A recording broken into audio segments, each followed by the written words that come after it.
Alright, so in this video we're going to talk about how we're leading up to one of the more frustrating World Series in a while, not just for Mets fans, but for America in general. But you see the Dodgers have a 3-2 lead over the Mets. The Yankees have a 3-1 lead over the Guardians. And this outcome is just not promising for any sort of fun World Series. Because you look at it, the Yankees last won a championship in 2009. Dodgers last won one in 2020. Some say it doesn't count, and then you go back to 1988, but they're still an annoying team. Mets haven't won one since 1986. Guardians have not won a World Series since 1948. So, for most Guardians fans' lifetimes, they never saw their team win a World Series. But unfortunately, it seems that we're trending in a direction strongly of Yankees Dodgers, because you look at this and you look at these MLB games ever since we got to the LCS, and the Mets just did not show up to game one either on the hitting side or the pitching side, and they lost in a 9-0 bloodbath. Game two, they won 7-3, so they struck back, but you have to understand that they did most of their work in the second inning. Mark Vientos hit a huge grand slam. That's where you can see where his 4 RBIs are from in his 1 home run. Besides that, we saw Lindor hit a home run, and we saw Tyrone Taylor draw in an RBI, with Marte also drawing in an RBI. But, there wasn't a lot. And they got sort of lucky in that, as you can see, in Dodgers versus Mets on October 14th, we saw there was a point where the Mets had bases loaded and the Dodgers bases loaded down 3. We saw their win percentage drop down to this much, which would have been really bad if they had blown a 6-0 lead. That being said, they didn't. However, how did the Mets respond after that? By completely no-showing in Game 3. And in a lot of these cases, there were points they had bases loaded in less than 2 outs, and they couldn't come away with a single run. I think that Game 4 might have been a more frustrating example. Because the thing is that even though it was 10-2, this game was close for a while. It was tied after the first inning when both Ohtani and Vientos homered, and then it was 3-2 after 3. But then the Dodgers immediately responded by making it 5-2, and then it became 7-2, and then it later became 10-2. So, even though this game started off with signs of competitiveness, there's a reason why it was a bullpen guy who earned the win. We still saw that even though it was close for a while, they just couldn't get it done. In this case, they had bases loaded and no outs. But Iglesias struck out, McNeil flied out, but was unable to draw on a run, and Winker flied out, at which point you can't do a sacrifice fly. So again, they sort of were in a position where the Dodgers were sort of getting worried. There was another point, where they had guys on base, they could not do anything with it. It was just so annoying to see. The Mets sort of implode in this way because they had only 2 hits less than the Dodgers, but you can't strand 12 runners and expect to still win. They also walked a lot of batters, hence why the Dodgers left 12 on base despite plating 10. You have to cut down on the walks. Game 5, again, the Mets won. But there was a point where they had bases loaded up by 6, which I guess I'm not going to really show because it wasn't really, the same. But you can even see here, there was a point where the game was 10-6. I was at this game. It got a little tense for a while because you jump out 3-0 and then it becomes 3-1. And you have to strand a lot of base runners in with the first and second inning. These innings were long. Third inning, you get to an 8-1 lead, which gets cut to 8-2, And you're very lucky that you struck the batter out to strand the Dodgers with bases loaded. And then you get two more in the bottom of the fourth to make it 10-2. But then in the top of the fifth, you realize why a 10-2 lead isn't safe, as it becomes 10-5, and then 10-6. But then the Mets make it 11-6, and then 12-6, and they eventually won. The Mets did not strike out. They did not get a single strikeout, which, is the first time in a long time that we saw that. On the Dodgers, we saw Anthony Pages probably have the game of his life as he went 3 for 4 with 2 home runs. So we saw Pages, do that. But on the Mets side, even though Alonso is the only guy who homered, we saw a lot of productive at-bats. Alvarez went 3 for 4. Marte went 4 for 5. So we saw Alvarez finally looking competent at the plate. Pitching, there's a lot to work on as Peterson walked 4 batters. And Garrett, even though he looked productive, allowed 3 runs and walked a batter as well. But Stanek was really good, and Diaz was rock solid throughout that.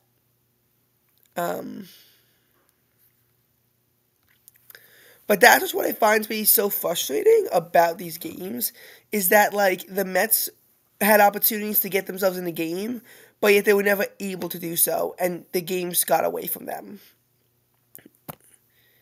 Now, Guardians-Yankees Game 1 is a bloodbath. The Yankees jump up to a 4-0 lead, and they never look back in Guardians-Yankees. Game 2, Yankees 6-3 lead. You jump out to a 3-0 lead, and even though the Guardians can cut to 3-2, the Yankees proceed to score more runs. And the Guardians have to burn through so many pitchers. This actually became a bit of a bullpen game for them. In this game, even though the Guardians won, we saw Emmanuel Clase, who everyone says is really good. Clase shit the bed. Emmanuel Clase is, not as good as people say he might be, as he allowed 2 earned runs in just 0.1 innings pitched. The thing is, Clase was good when he got to beat up on the bad teams. Whenever he has played good teams, he struggled, and he has problems against the Yankees. So, that's that. So the Guardians are able to get up to a 3-0 lead, but then they fall behind 5-3. But then they win in miracle fashion.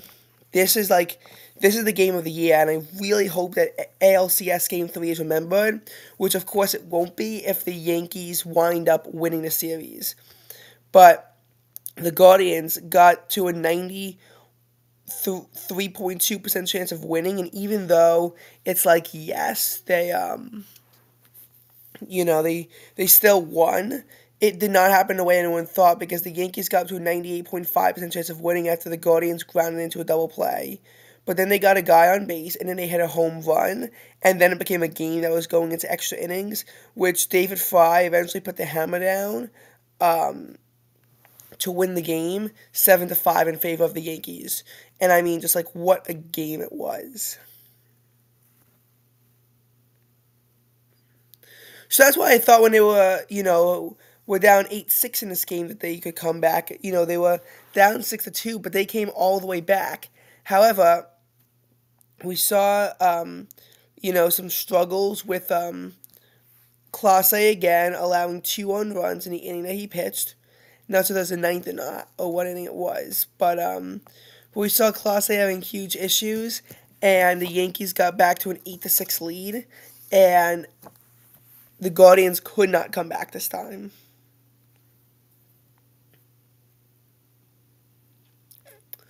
So, we have to look at FanGraphs now and see what the odds are of each World Series happening.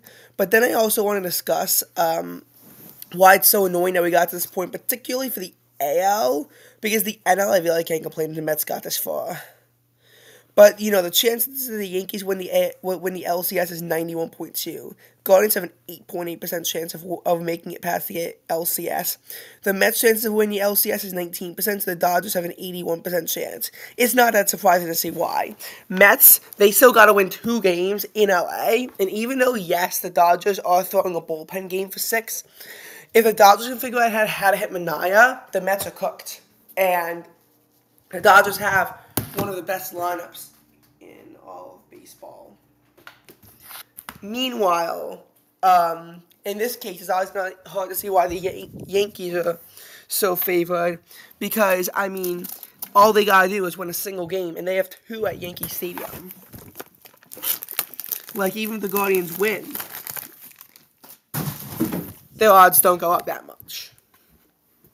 But in the American League, I'm going to say it, the Yankees had a really easy path to the World Series.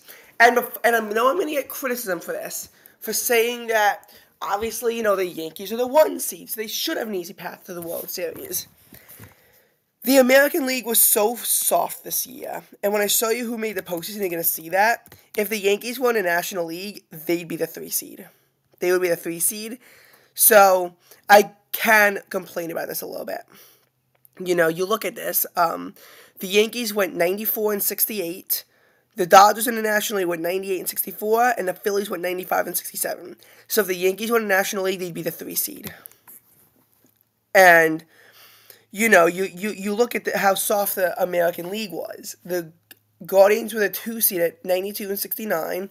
Astros were the 3 at 88-73. The Orioles had the top wild card spot at 91-71. Royals and Tigers were the other 2 teams at 86-76. So look at the National League. The Brewers were the 3 seed at 93-69. The Dodgers were the top wild card at 93-69. The Braves were 89-73. The Mets got the last wild card at 89-73. The Arizona Diamondbacks, who went 89-73, missed the playoffs entirely. An 89-win team in a 6-team bracket missed the playoffs entirely. The National League was so much harder than the American League. It's not even funny how much, the difference between the 2 brackets was. It was insane. It was crazy. Like, I cannot believe that there was, that much of a gap. And you look at it, and you really think that, you got to always think that Baltimore, Detroit, and Houston were the 3 teams that had the best chance of stopping the Yankees. They didn't have to face any of that. The Orioles could not show up against the Royals. The Astros, thankfully, got out against the Tigers. I will never complain about the Astros and their stupid cheating dynasty finally coming to its end.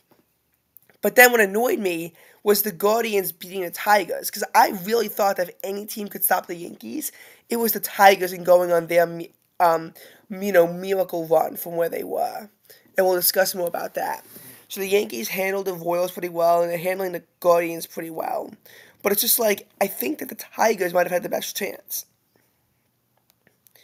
Looking at the National League, the Pods beat the Braves, which obviously I was really happy about, and the Mets beat the Brewers.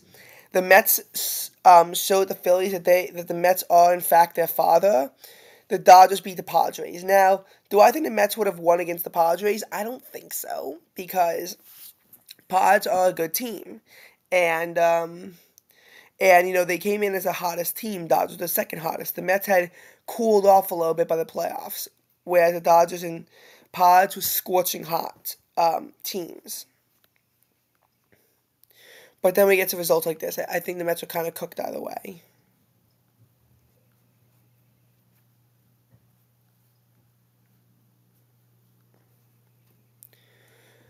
But now as for the Yankees, you look at this, you look at who their record. They had a 5-8 record against Baltimore. So obviously I think that, they would have trouble against the Orioles if they met. They did go 6-1 against the Astros, but based on the Astros' history in the postseason against the Yankees, having won the previous 4 series in the 2015 AL Wild Card, 2017 ALCS, 2019 ALCS, 2022 ALCS, I think the Yankees would have handled them pretty well. Tigers, the Yankees went 4-2 against the Tigers, but there's a reason why I think that the Tigers could have done it. Guardians, they went 4-2 against, and they went 5-2 against Kansas City. Now, the reason why I think that they could have done it against the Tigers is because of the Tigers' miraculous turnaround. You look at this in August, you look at the Tigers, they were down to 55-63. They seemed done. They seemed cooked. The Tigers then came all the way back. They swept the Seattle Mariners. They swept them. They took 2 out of 3 from the Yankees. And this is the Little League game. So obviously, that's sort of where my confidence comes in the sense that the Yankees, with a pretty good lineup, lost the series to the Tigers.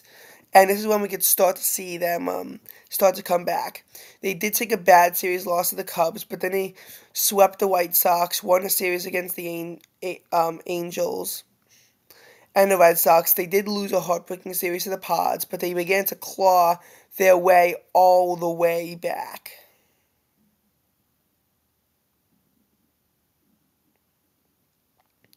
And that's how they were able to make the playoffs. So,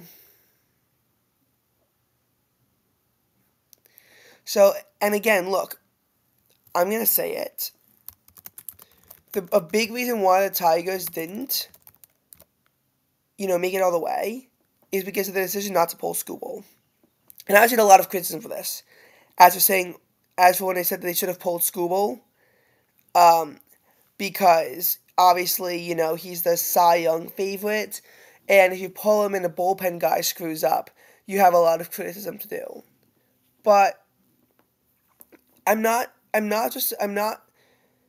whenever a Grand Slam happens and they say that they should have pulled their pitcher and everyone says that it only looked bad in hindsight, you have to realize that in order to get to the point of a Grand Slam, you have to load the bases.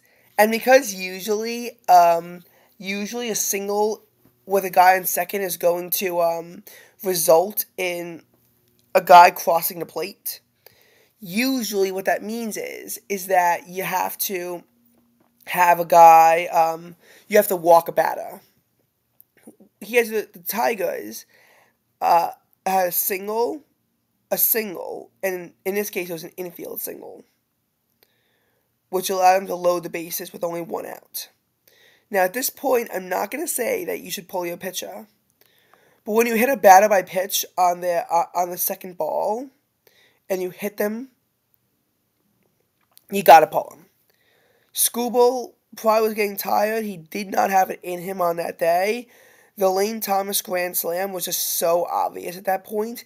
And even if he wasn't going to hit a Grand Slam, you knew he was going to hit something good. You knew that the Guardians were going to score again and take the lead. I think they should have pulled Skubal and went to their bullpen because they might have actually had a chance in that case.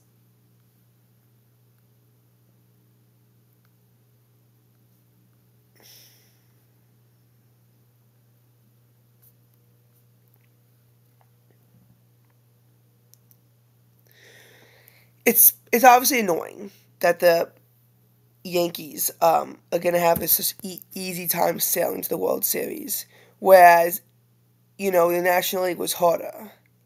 I guess the counter argument is that there's been years where the American League was tougher than the National League. But still, if it's Dodgers and Yankees, I don't even know who I'm going to cheer for. I mean, either way, it's going to suck having a Dodgers-Yankees World Series.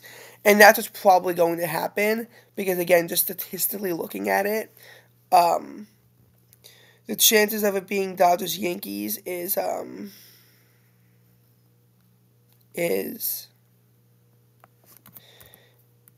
this point, there is a, statistically speaking, 74% chance it's Dodgers-Yankees. But that's all for today.